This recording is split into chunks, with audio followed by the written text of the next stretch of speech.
Cool. So, I don't know, 2 or 3 years ago, was it? When was it?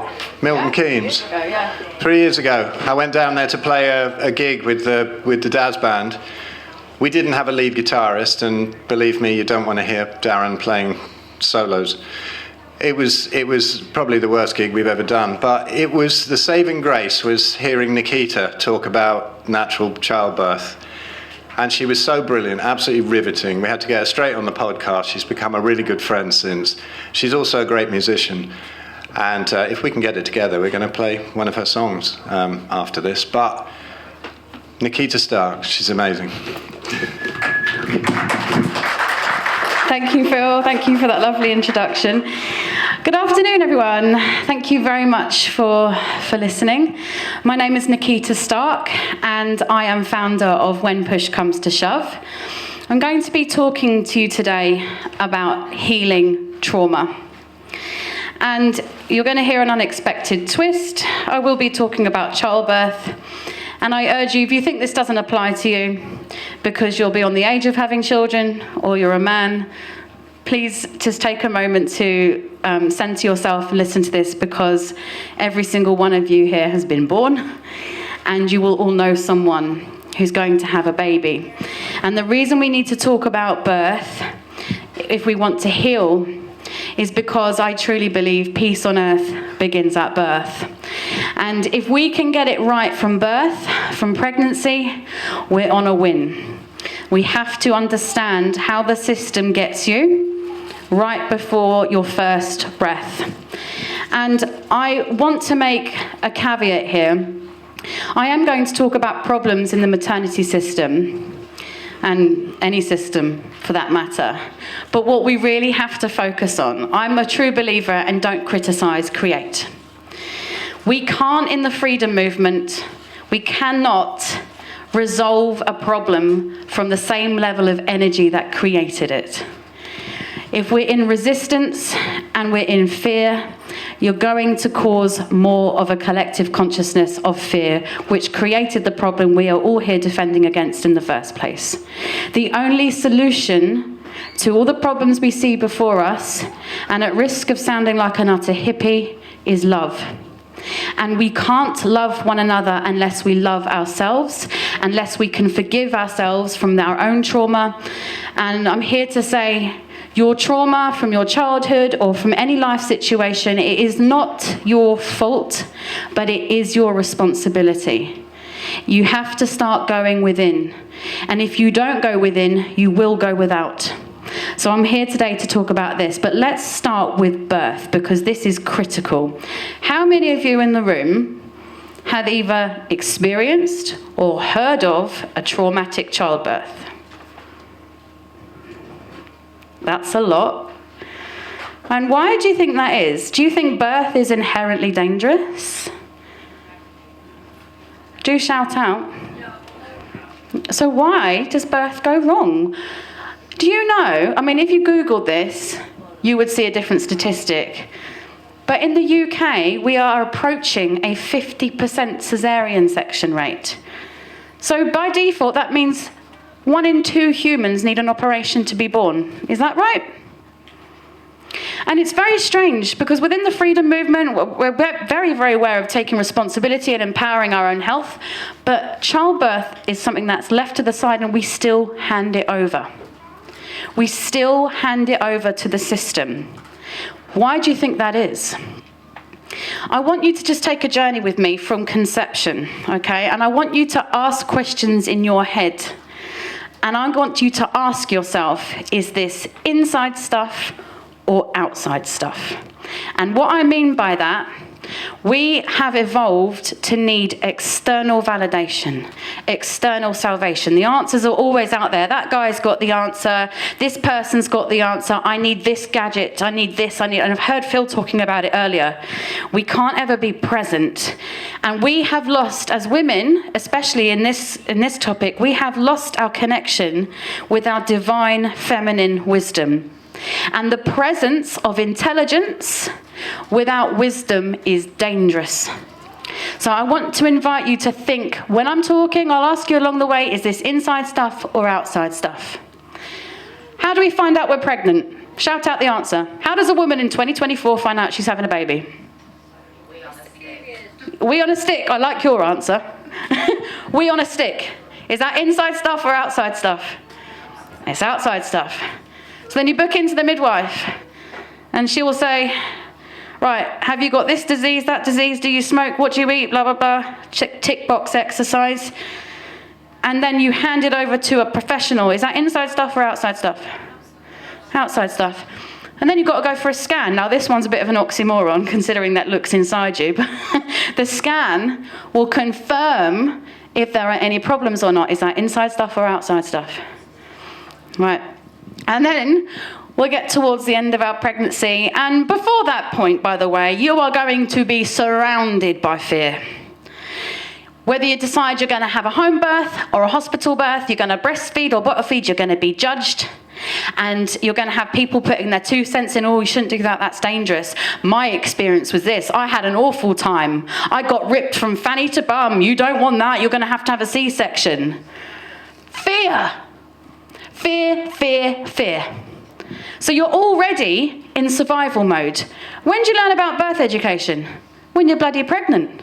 Who's taught you before that? Who's equipped you with the wisdom and the knowledge to understand the physiological process of childbirth and to know that it's a natural process that will very occasionally need medical intervention, not the other way round? And so you go on for your pregnancy, you keep seeing your midwife, because the midwife's going to reassure you everything's okay. Is that inside stuff or outside stuff? Yeah, because we have been living in a society which is division, division, division, separation from consciousness, separation from divine feminine wisdom. We've got to look outside ourselves. No, you can't possibly know what you're talking about, but this person does because they've got a white coat. And you're not worth anything because you haven't got a piece of paper. Is that inside stuff or outside stuff? Outside stuff, right. So then you get towards the end of your pregnancy, and they've added more scans. So it used to be just 1 scan, then it was just 2. And now at the end, they want to check if you've got a big baby. What's a big baby then? Do they think that your baby will outgrow you? Because obstetricians say it all the time, your baby's too big to be born, we'll have to give you a C-section. Well, that's a very, very tenuous grasp on physiological birth. So they say, right, your baby's too big, you've got to come in for an induction. So the woman acquiesces to this, because she's so much in her head, in her egoic construct, because she's been surrounded by fear, she will acquiesce to exactly what anyone tells her to do because she's fearful. So she goes in for an induction. And has anyone ever listened to someone explain the process of an induction? If you've been induced, were you told what the process involved? Were you told about the risks, the benefits? No, probably not. So you're going for an induction, and before I tell you about that, I need to teach you a little bit about physiological birth and the hormones involved. So, has anyone here, by show of hands, heard of a hormone called oxytocin? Fantastic, absolutely brilliant. Right, this is a really good start.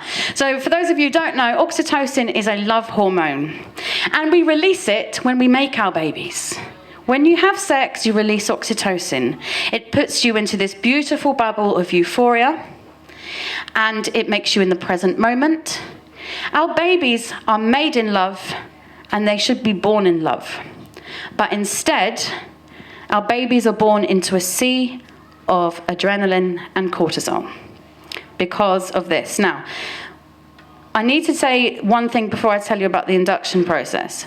Imagine a few thousand years ago, you're about to give birth and you're wandering the tundra and your body's about to prepare to go into labour, but you see some scary toothy bitey thing in the distance and you think, oh, that's going to eat you. So your body says, don't go into labour, it's not safe. And it starts releasing adrenaline. Adrenaline stops oxytocin flow. So all that lovely, rich, oxygenated blood that's meant to go to your uterus to facilitate birth, it will go straight to your arms and legs, ready to fight or fly. Remember that. So you go in for an induction, and they offer you usually something called Propes or Prostin, which is a prostaglandin, which is meant to ripen the cervix. 9 times out of 10 that fails, and they'll bring out the big guns. And they bring out a drug, and the drug is called syntocinon. In America, they call it Pitocin.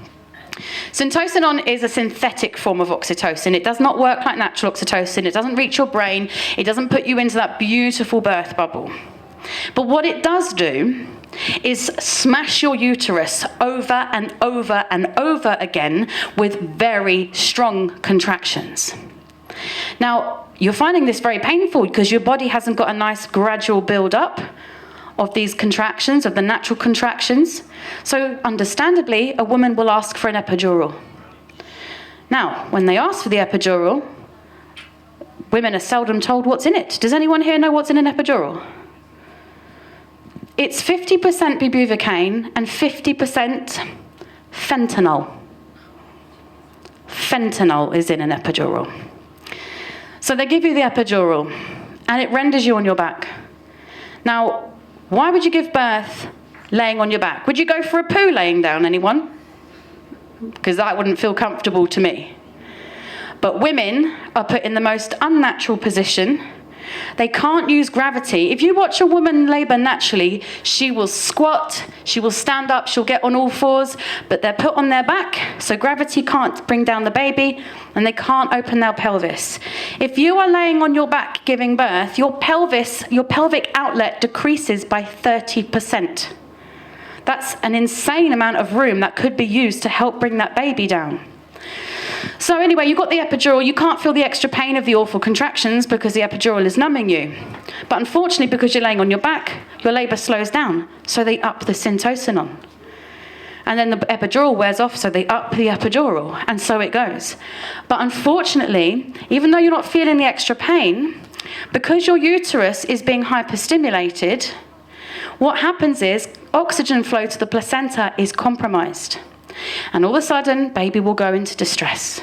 And about 10 people will come into the room, and they will whisk you off for a cesarean operation, or a ventouse, or a forceps, or an instrumental delivery. And the poor woman feels like her body has failed her. But the system's failed her. And she's acquiesced into this. Her birth has been sabotaged. And an awful thing happens in the mind of a woman who is this vulnerable.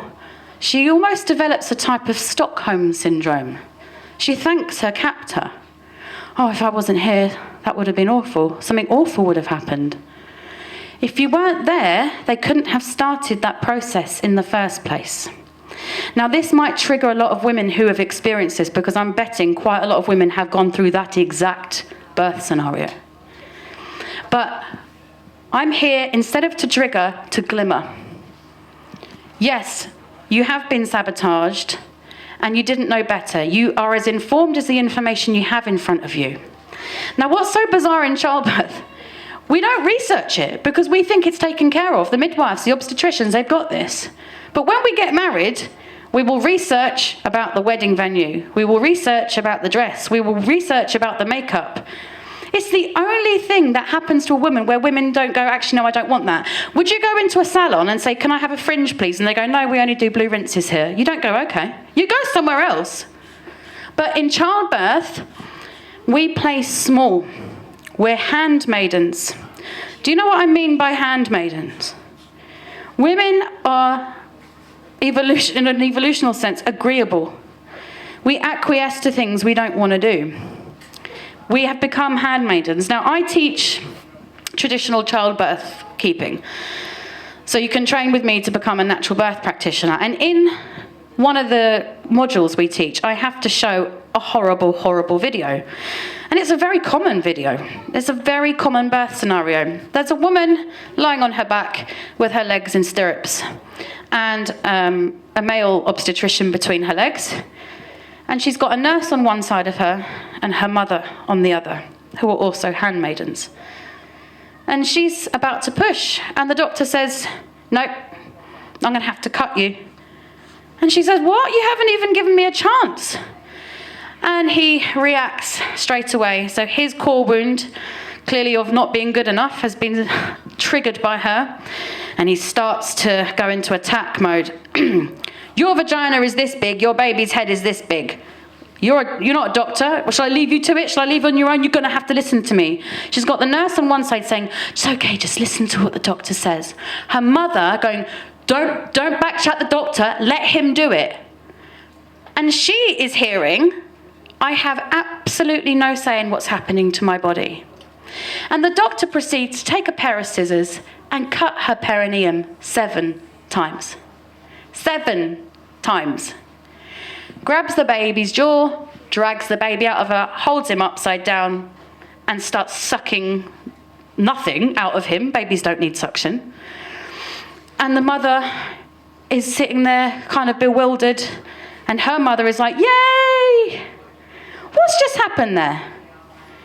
We have become these handmaidens, and this is what I mean. We are so agreeable, we are so wounded from our own births, from societal conditioning, that we have let this continue. Let's just take a very common practice in obstetrics and midwifery today. Vaginal exams in labour. Everyone heard of a vaginal exam in labour?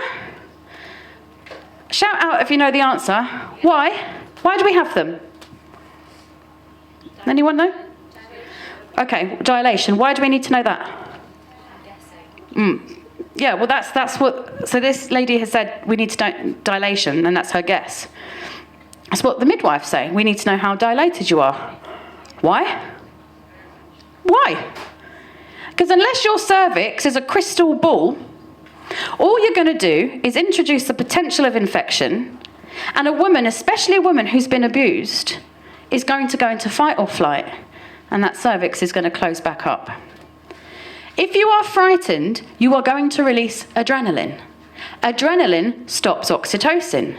And then we hear this awful phrase in maternity, failure to progress. Well, yeah. We haven't got the predators that we used to, but we certainly have adrenaline stimuli, bright lights, feelings of being observed, BP machines, hearing other women give birth, strangers putting their hands inside you, and we wonder why women fail to progress in labour. Now, I'm not here to say, away with Western medicine. I don't believe in that. I believe in balance, and I believe a small percentage of women will genuinely need help. And if you ask a farmer what percentage of his cattle will need help giving birth, the answer is about 2%. That should be the same for women. But unfortunately, we are not educated. The midwives are not educated. When I did midwifery, I didn't learn anything that I know now, because it's not designed that way. At the top of the pyramid, you've got Big Pharma creating studies, funding studies, and the studies will confirm that these are the meds that need to be used, therefore the women's bodies are not working. And what's interesting, throughout pregnancy, your midwife will tell you, don't eat liver, don't smoke, don't drink, don't dye your hair, don't eat peanut butter. But when you're in labour, we'll pump you full of opiates, okay? How does that make sense? It's bizarre. And we say, okay. We don't stop and go, hang on a minute. What? I can't eat peanut butter, but I can have medical grade heroin. That's interesting. But here's the problem. We are so in our heads, we are so fearful, we are so divided as humanity that we will do exactly what we think the strongest person in the room at the time is telling us to do. And the answer is to go within. Now, if you've had a traumatic birth, it doesn't just affect the mother. It affects the whole family. A mum who has just given birth, who has felt that her body has completely failed her, is not going to be releasing oxytocin. So how can she breastfeed? How can you breastfeed a baby if you're in survival mode? And then you'll have people around her going, oh, don't worry, it's the only important thing is that the baby's healthy. Don't say that. Don't say that to a woman who's just had a traumatic birth, because it's not the only important thing. I'm not saying it isn't important, but her experience matters too. And if she feels that her rite of passage has been sabotaged, she's going to have a bond completely broken between her and her baby. So she can't breastfeed her baby, she feels like a failure. And the ripple effect goes on to the marriage, to the people around her, and so it continues. And then we have got major ancestral trauma, which is why what I'm talking about today at the Ancestral Health Festival is so important. If we want to stop this and cut this, we have to get to the root. If we want to see better fruits in the world, outside stuff, we have to see better roots. You can't just keep cutting weeds. They're going to grow back. And birth education alone is not enough. It's superficial. If we want to stop children in trauma and all these diseases and all these emotional disorders, we have to fix our own generational trauma. We need to know what our core wounds are. And they're usually one of three. I'm not enough, fear of being abandoned, fear of rejection. And there's only three things that will ever make you ill. Ever. It's so simple. Toxicity, deprivation, and trauma. And those three things are on a level of mind, body, and soul. Body's pretty self-explanatory. Deprivation, you're depriving yourself of a vitamin or a mineral that's meant to be there, but it's not there. Toxicity, there's something in your body that shouldn't be there. And then obviously trauma, physical trauma, I don't know, being kicked by a donkey or you've had a car accident, that's physical trauma. That will cause dis-ease within the body. But what about emotional? This is never looked at, especially in maternity care. So let's just take something very common within women, because that's what I'm talking about at the moment. If a woman's core wound is, I'm not enough, and she doesn't want to speak her truth, and she feels that if she talks, she's going to overshadow a sibling, or she feels that she's going to embarrass her mother, she's not going to talk what she believes to be true. Thyroid problems. If a woman is lacking in self-love because she's never been given the tools to know how to love, because she's never recognized it. And let me tell you, I serve communities who are in poverty. And poverty is not just not having any money. Poverty looks like this, not knowing what love looks like. Very easy to trick someone into narcissistic, abusive relationships because they don't know what love looks like. This is all part of the core wound. And it will manifest in the body unless we are actually aware of it and can start to do the inner work. When a child is born, they are the most authentic they will ever be as a person. They cry when they feel to cry. They make a noise when they feel to make a noise. But the problem is, our parents, through no fault of their own, because they didn't have the tools themselves, they're reactive. They're not responsive. They don't know how to regulate their nervous system. I'm not talking about everyone, but a vast majority of people suffer from this. Now, a child needs one thing to stay alive, and that's an attachment to a primary caregiver. And the child learns they have a choice between an attachment and authenticity. They will choose an attachment every single time because that keeps them alive. And they learn when they're authentic, they're rejected. So it could just be a cry, "Mummy, I want this. Stop doing that. It makes me feel like this. Stop it. Stop making that noise. Other people won't like it." So the child starts to learn, "Oh, Jesus Christ, I'm responsible for other people's feelings. Stop doing that because your sister's going to get upset. Okay, I can't outshine my sister. All right, I'll act small. I'll be a little handmaiden." And you see. And then we evolve something for a defensive mechanism called an ego. And it's not what you might think. You know, when we hear the word ego, we think, oh, narcissist. No. Ego is just a story in your head that how you identify with your persona. That's it. And we have various different forms of egos, and then we have egoic archetypes. So we'll have the givers. Many of you may relate to these archetypes. So you've got people who are saviors. I'm a savior. I'll fix this person. I'm a bleeding empath.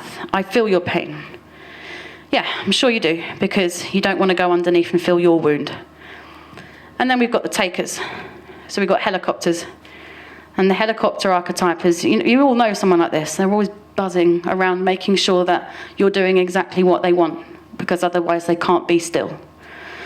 And then you've got people who are tyrants. Everything has to be my way, otherwise I'm going to lose my shit. And then we've got child, people that freeze, I can't do it, I need you to do it, or a princess. Now this is not to be judged, and careful. When you recognise there's another human being, try not to judge them. That has got them to where they are now. And you know, there's a saying in Alcoholics Anonymous, your very best thinking got you here. So don't think for a second it's going to get you out of this. So your ego has protected you up until now, hopefully. And it's led you to where you are now. But now is the time to stop judging and using discernment instead. And this is where we go wrong. We judge. I want you, just for a moment, to close your eyes, and I want you to picture the last time you judged another human being, and it might even be yourself. Close your eyes and feel it. What does it feel like? Does it feel nice? Can't imagine it feels nice. What does it feel like to judge another human being? Where do you feel it in your body? You might feel it in your heart, your solar plexus, your root, sacral. Does it feel good? Because when you're judging someone, you've got 3 fingers pointing back at yourself. And if you love yourself completely, there is no way you'll be capable of judging another human being, because here's the truth. We are all one. We may be in separate bodies, but let's use the metaphor of the human body, right? And the human body is collective consciousness. You might call it God, you might call it the universe, whatever. And all the cells are the human beings. The cells can't for a second think that they are a separate entity. They are all part. We are all one. Now, the problem I'm seeing in the freedom movement, and I love the freedom movement, I celebrate the freedom movement, because if it weren't for the freedom movement, we wouldn't have all this beautiful unity now where we're getting together at festivals and celebrating one another. But there is a gap. And you'll see it.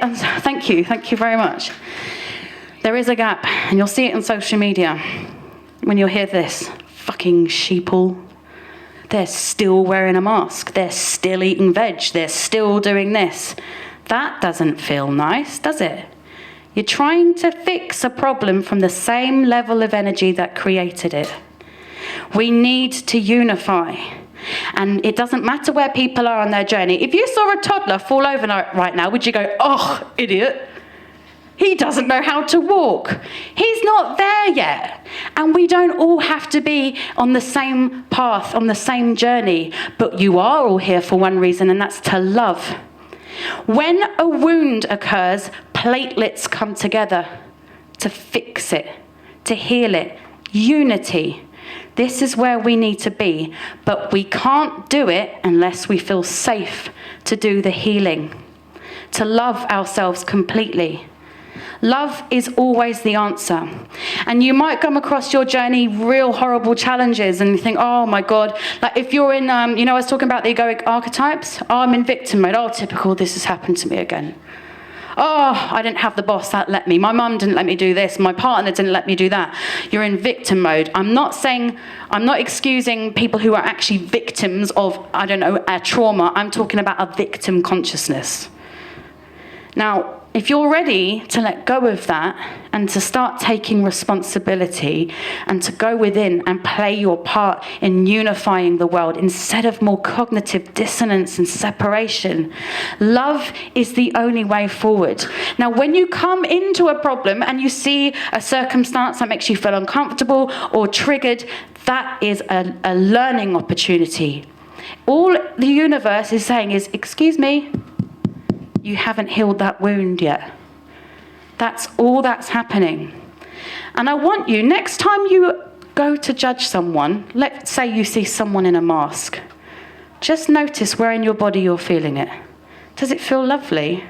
Does it feel nice to judge someone? Or can you change it to discernment? They're not wearing a mask, but I'm going to send them love anyway, and I'm going to love myself. The ripple effect is vast. If you start looking at you and you just hold a mirror to your own trauma and start to heal, the very little things in life that were pissing you off before are either not there or you don't notice them. And you might think, yeah, but this person's still doing this and that's stopping me from feeling like this or doing this. Now, here's a secret I'll let you into. Darkness is not a thing. It's the absence of a thing. And that's light. You have to shine your light. If you walked into a room and it was dark, you wouldn't start kicking and punching the dark. You would turn the light on. And we can only shine our light and illuminate the way for others if we begin to love ourselves completely. And we have to go underneath this trauma. You know that inner peace everyone wants to feel? Yeah. It's underneath the uncomfortable feelings we don't want to go to. And our heads are so busy.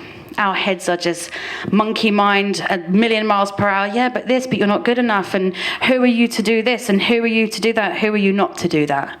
You need to start to quiet that monkey mind. I want to do just a little experiment, because some of you might be thinking, oh, it's all well and good, Nickita, but how on earth do you do that? Because I've got a very busy mind. And this wonderful woman has just been doing some amazing breath work. Well done. Yeah, let's give her a round of applause, because this is an amazing work. This is contribution to the world. This is fantastic. But in everyday life, do you know what? This is why, if you go to a Tony Robbins seminar or someone like Marianne Williamson, you go away like, yeah, buzzing and buzzing. And then you go straight back to your old ways within 48 hours. Because it's all well and good knowing it up here, but you haven't embodied it. And if you want to change your life, you need to convince your subconscious. And your subconscious has a script. And that script is hardwired as a child for your trauma. Now, when I say trauma, you might think, well, I didn't witness a murder. I wasn't in an awful accident. That is trauma, but I'm talking about the subtle trauma. It's not the actual event that causes the trauma. It's your response inside to what you've seen. Do you feel you weren't enough as a child? Were you shut down? Were your feelings not validated? Did your mum tell you to let your baby cry it out? There are loads of little things that we process, and it turns into this defense, and the ego starts to rise, and we become in survival mode. We cannot heal when we've got cortisol going through our veins. We need to find a way to quiet our mind and be. Now, I tell this to women in childbirth. If you want to have a good birth, you need to be the epitome of a human being. Not a human doing, not a human becoming. Just be. Now, this is where I want to bring the exercise in. So, Lydia, put your hand up. Right, from the left of Lydia, I want you to all hum, okay? And from the right of Lydia, I want you to all make a noise. Don't do it yet. I want you to make on this side of the room as much noise as you possibly can. And when I go like this, I want the noisy lot to stop, but I want you lot to carry on. So before you lot start humming. Hum. Carry on. Come on. Hum. You're doing it out there earlier. Hum. Keep going. Keep going. Start making a noise. Go on. Yeah. Okay. Keep humming. Keep humming. And listen. That quiet hum. That's what you need to look for. Thank you very much. Give yourselves a round of applause. That was awesome. That was a really cool experiment, just to show you, to demonstrate what you need. When you cut that noise off and you listen to that gentle energy within your body, that underlying hum, that's you. That's you. That's the real you. I got this degree and I had this trauma and this person was a dickhead to me. All that story dissolves, and all you're left with is you. The real you, connected with source energy, higher consciousness, whatever you would like to call it. You can't keep letting life happen to you. You have to let it work through you. You're the tap, you know, you're not the water. So you need to unblock this tap and let the energy work through you. And the way to do that on a level of mind, I don't know, wake up every day and just say to the universe, where would you have me go? What would you have me say? And to who? You all have the same job, and it's to love. But you all have a different way of bringing that love. I catch babies and I sing. Some people might be an architect, they might be an artist, they might make food, they might be a butcher, whatever it is. We're here to serve with love. And if you wake up every day and you ask that question, you're going to hear that hum if you're quiet. And then you can begin to start to heal the generational trauma. You can begin to understand where the trauma came from. But you can't keep using your mind. We need to stop making things happen in our own strength and just let the flow go through us. It's unity, it's love, it's coming together, and events like this. But that doesn't mean we separate the people out there who aren't on this journey yet. We love them. We love them anyway, without judgment. I just want you to go away from this just with one exercise. And that's just feeling where in your body you feel judgment. And ask yourself, what's this triggered in me? A few weeks ago, I posted on Instagram a very innocent post. I wrote something like 5 amazing benefits of breastfeeding.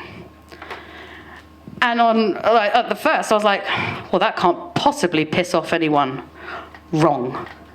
I wrote tips for breastfeeding and what benefits it has. It's liquid gold, all the antibodies, blah, blah, blah. I got attacked. And I thought, what's going on here?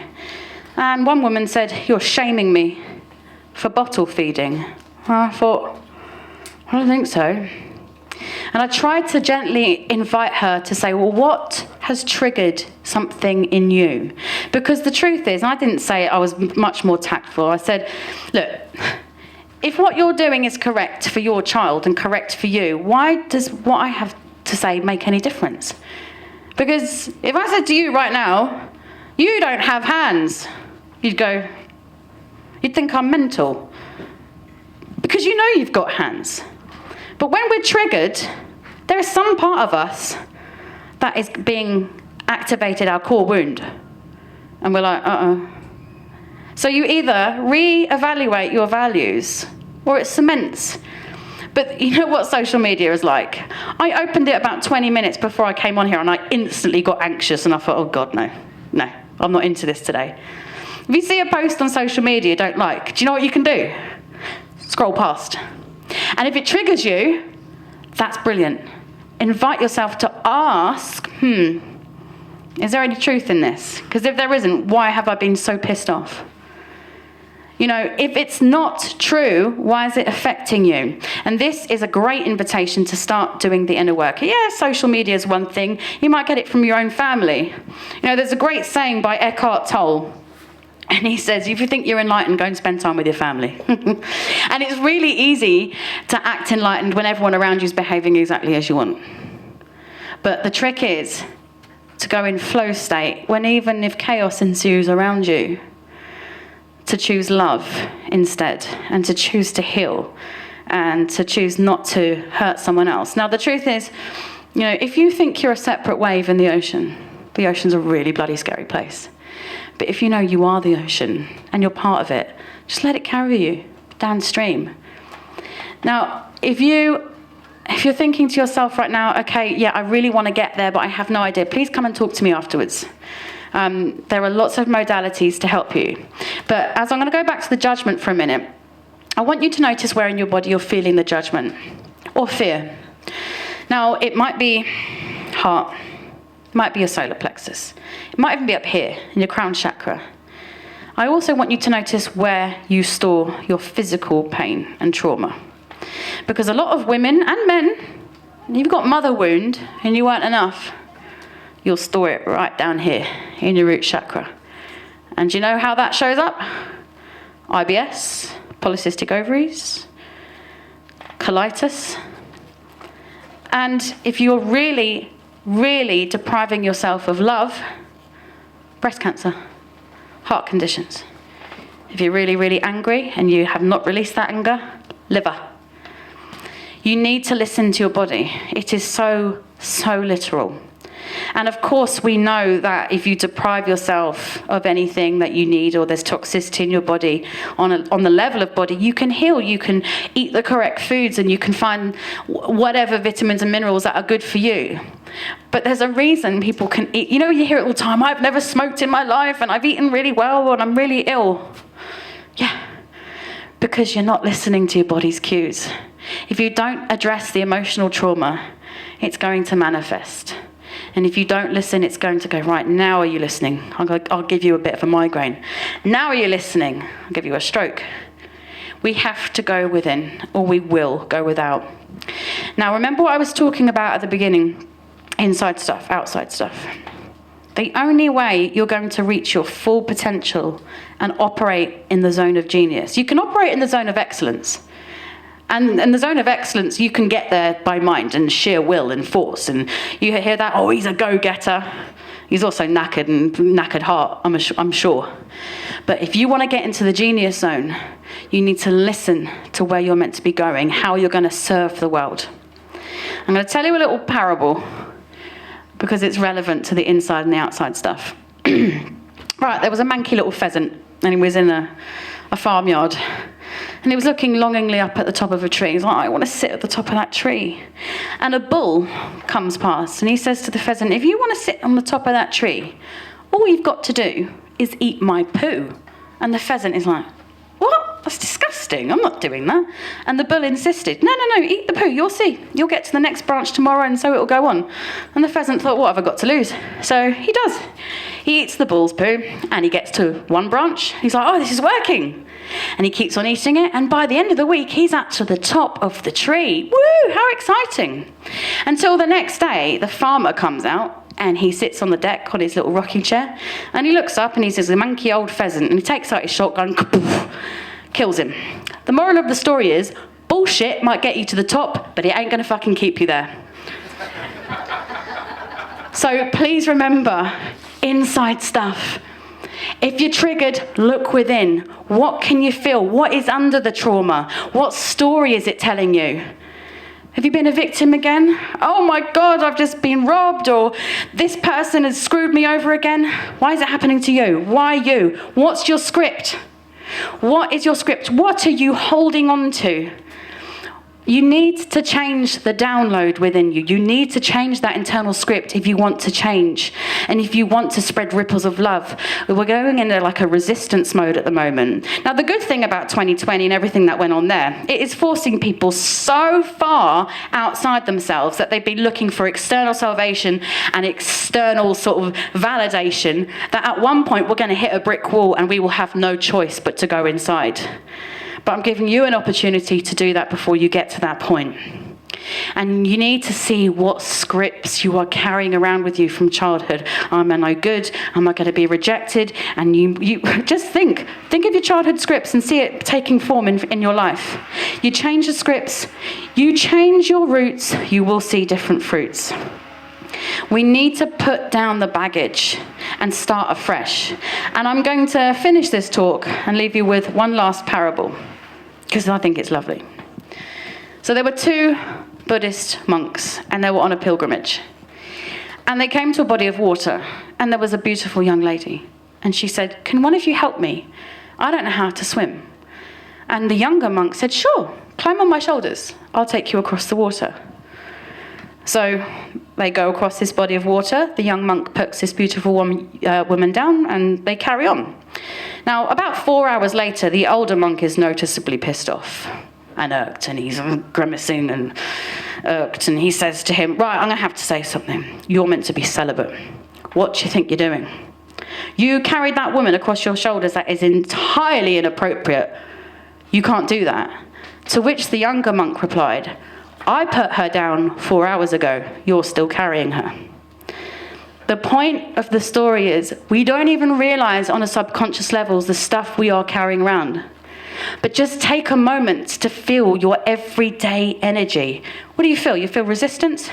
Got anxiety? What's your heart doing? Look in the mirror. What's your body telling you? What trauma are you holding on to? You can start to do the inner work and set yourself free. If anyone tells you the answers are outside, don't listen. In fact, don't even listen to me. Don't take anything I say or anyone else says as fact. Listen within. I've been a birth attendant for 15 years, and I've never seen a woman's instinct wrong, ever. So go within. See who you really are. We need a great remembering. And just as I said earlier about those cells and the platelets coming together, do you know what happens if cells in the human body decide to go off and do their own thing and they think they're separate from one another? We call that cancer. We have a spiritual malignancy. And it is up to us to come together to love one another instead of more divide and conquer, because we will be sabotaged. But if you can master your mind to rise above judgment and love someone anyway, you will see the ripple effect. I've been Nickita Starck. I'm founder of When Push Comes to Shove. If you have any questions about trauma or childbirth, you want to train with me, or you need help in any form when it comes to the healing, please come and talk to me. Thank you very much. Thank you. And I'll take questions now. Phil's going to go around. Thank you.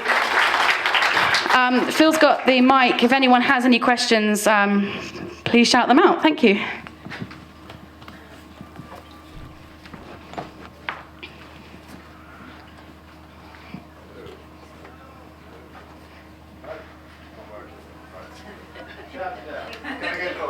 Do you still have the Beverley Beech Project going on? Yes, I do.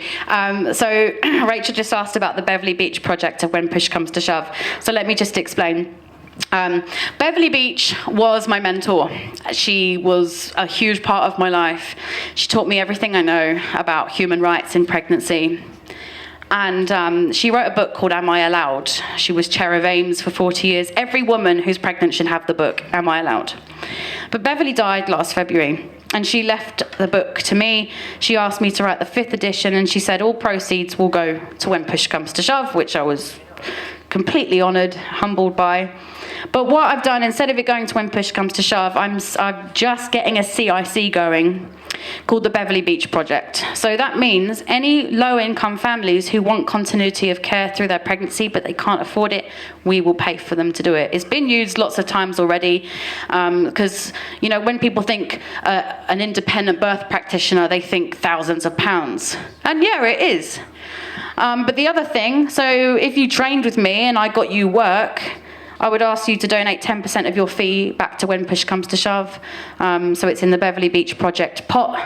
And then we can pay for other women to have that continuity of care so their births aren't sabotaged. So yes, that's the Beverley Beech Project. You can see that on the website. Can you still see that screen? Yes. All right, well, here we go. Oh, I'm not connected to the internet. Sir, Mr. Phil, I'm not connected to the internet. Well, anyway, it's on the website. And if you want to train with us, you can see here's courses. You can train to be a birth practitioner. It doesn't matter. But just check out the website. It's whenpushcomestosshove.co.uk. I'm on Instagram, when.pushcomestosshove. And I'm on Telegram, Awaken Pregnancy and Birth. Is there any more questions? No questions? Bizarre. Have I bored you into submission? I think, is it working now? Right, well, if there's no more questions, thank you so much. Hopefully, if the band are all organised, I'm going to sing a song that I wrote. One sec. Yeah, we're going to have a bit of a change of plan because I think if we kept a bit of a gap, because we're never going to get it together to get the sound sorted for the song now. So what we're going to do... I've got the song. Huh? I've got the song. No, we just go. Well, I'm going to do an impromptu Q&A. We've got Dr. Abs here, and I can't waste him. I'll bring him in with Richard, and I've got a couple of questions for them. And really, this guy's amazing, Dr. Abs. He's absolutely brilliant. So I know that he's got to go at some point, so I'm going to nip them in for a mini question.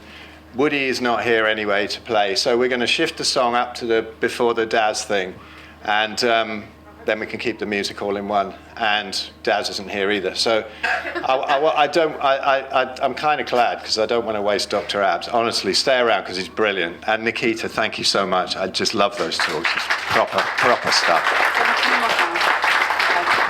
Thank you so much. Yeah, come and find me if you've got any questions. Lots of love. Peace on earth begins at birth. Thank you.